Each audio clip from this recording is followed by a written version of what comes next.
అయితే ముఖ్యంగా ఆంధ్రప్రదేశ్ రాష్ట్రానికి సంబంధించి మన ముఖ్యమంత్రి వర్యులు చంద్రబాబు నాయుడు గారి తాలూకా ప్రభావం కూడా ఈ బడ్జెట్ మీద ఉందని స్పష్టంగా మనం అందరం తెలియజేసుకోవచ్చు.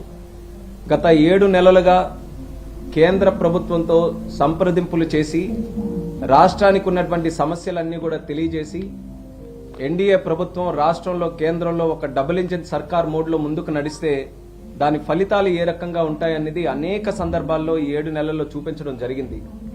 దానికి ఇంకా ముందుకు నడిపిస్తూ మిగిలినటువంటి కూడా రాష్ట్రానికి సంబంధించినటువంటి సమస్యలు ఏవైతే ఉన్నాయో దానికి ఒక పరిష్కారం ఈ కేంద్ర బడ్జెట్ ద్వారా ఇచ్చే విధంగా కొన్ని కార్యక్రమాలు కూడా పెట్టడం చాలా ఆనందదాయకమని కూడా ఈ సందర్భంగా తెలియజేస్తున్నాను. ఇప్పుడే మా Telugu Desam parliamentary party leader Krishna గారు కూడా మాట్లాడుతూ కొన్ని విషయాల గురించి చెప్పడం జరిగింది. ముఖ్యంగా జల్ జీవన్ మిషన్ లాంటిది దేశంలో ప్రతి ఇంటికి కూడా కుళాయి ఇవ్వాలనేది ప్రధానమంత్రి నరేంద్ర మోదీ గారి తాలూకా కళ.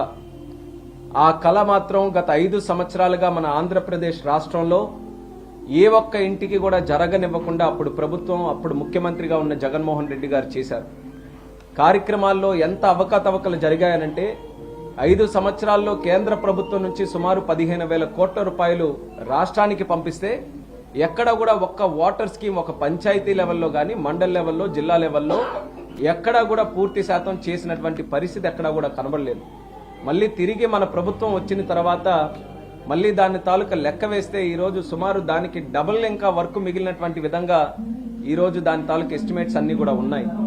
ఆ సందర్భంలో చంద్రబాబు నాయుడు గారు గతంలో ఢిల్లీ వచ్చినప్పుడు కూడా మరి సిఆర్ పాటిల్ గారికి కలిసినా, సీతారామన్ గారికి కలిసినా, ప్రధానమంత్రి గారికి కలిసినా ఈ జల్ జీవన్ మిషన్ తాలూకా ఇష్యూని స్పష్టంగా తెలియజేసి ఏదైతే 25కే ఎండ్ అవ్వచ్చో దాన్ని ఎక్స్టెండ్ చేయాలి, లేకపోతే మా లాంటి రాష్ట్రం చాలా అన్యాయం అయిపోతుందని చెప్పి ఆయన డిమాండ్ చేసిన తర్వాత ఈరోజు దాని ఎక్స్టెన్షన్ బడ్జెట్లో కూడా స్పష్టంగా చెప్పడం జరిగింది. 2028 వరకు ఈ యొక్క జల్ జీవన్ మిషన్ ను కూడా ఎక్స్టెండ్ చేస్తామని, దాని తాలూకా బెనిఫిట్ మన ఆంధ్రప్రదేశ్ రాష్ట్రానికే దక్కబోతుందని తెలియజేస్తున్నాను.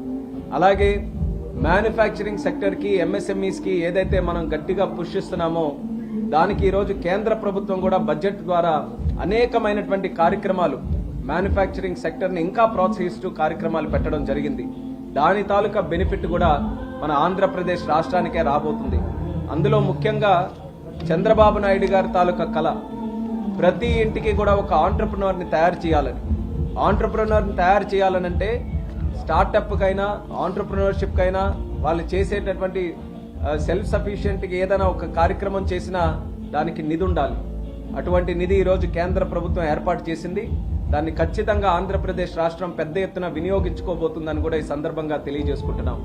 అయితే ఇలాంటి ఎన్నో కార్యక్రమాలు దేశ స్థాయిలో జరిగినటువంటి కార్యక్రమాల్లో ఆంధ్రప్రదేశ్ రాష్ట్రానికి ఖచ్చితంగా సముచితమైనటువంటి న్యాయం చేసే విధంగా మరి మేము కానీ, అలాగే మంత్రి గారు పెమ్మసాని గారు కానీ, అలాగే చాలా మంది ఎంపీలు ఈరోజు ఒక టీం వర్క్ కింద తెలుగుదేశం, జనసేన కూడా ఇక్కడ పనిచేస్తున్నాం. అందరం కూడా కూలంకుషంగా బడ్జెట్ అంతా కూడా ఫుల్ ఫ్లెడ్జ్డ్ గా స్టడీ చేసి ఎంతవరకు మన ఆంధ్రప్రదేశ్ రాష్ట్రానికి నిధులు కానీ, స్కీమ్స్ కానీ తీసుకొని రాగలమో చంద్రబాబు నాయుడు గారి తాలూకా గైడెన్స్ తో ఖచ్చితంగా అధిక శాతం మన ఆంధ్రప్రదేశ్ రాష్ట్రానికి తీసుకొని రావడానికి మేమందరం కూడా కృషి చేస్తామని కూడా తెలియజేస్తున్నాం. అయితే ముఖ్యంగా నేను కూడా సివిల్ ఏవియేషన్ మినిస్టర్గా ఉన్నాను. నాకు కూడా చాలా ఆనందం అనిపించింది. బడ్జెట్లో ప్రత్యేకంగా ఉడాన్ స్కీమ్ గురించి కూడా ప్రస్తావిస్తూ మరొక 10 సంవత్సరాలు ఉడాన్ స్కీమ్ ని ఎక్స్టెండ్ చేస్తూ 120 కొత్త డెస్టినేషన్లు కనెక్ట్ చేస్తామని నిర్మలా సీతారామన్ గారు కూడా చెప్పారు. దానికి కూడా ప్రత్యేకమైనటువంటి ధన్యవాదాలు తెలియజేసుకుంటున్నాను. ఈరోజు భారతదేశంలో అత్యధికంగా శరవేగంగా అభివృద్ధి చెందుతున్నటువంటి రంగం ఏదైనా ఉందనంటే అది సివిల్ ఏవియేషన్ సెక్టర్. సుమారు 12 నుంచి 15% అభివృద్ధి ఈ యొక్క సెక్టర్లో మనం ప్రతి సంవత్సరం కూడా చూస్తున్నాం. అటువంటి సెక్టర్లో ఉడాన్ స్కీమ్ 2016లో అయితే అప్పుడు కూడా మన తెలుగుదేశం పార్టీకి చెందినటువంటి సీనియర్ నాయకులు అశోక్ గజపతి రాజు గారే ఈ మినిస్ట్రీకి మినిస్టర్గా ఉన్నప్పుడు అది లాంచ్ చేయడం జరిగింది. 10 సంవత్సరాల విజన్తో ఆ స్కీమ్ని లాంచ్ చేశారు. 2026కే ఆ స్కీమ్ ముగించబోతుంది.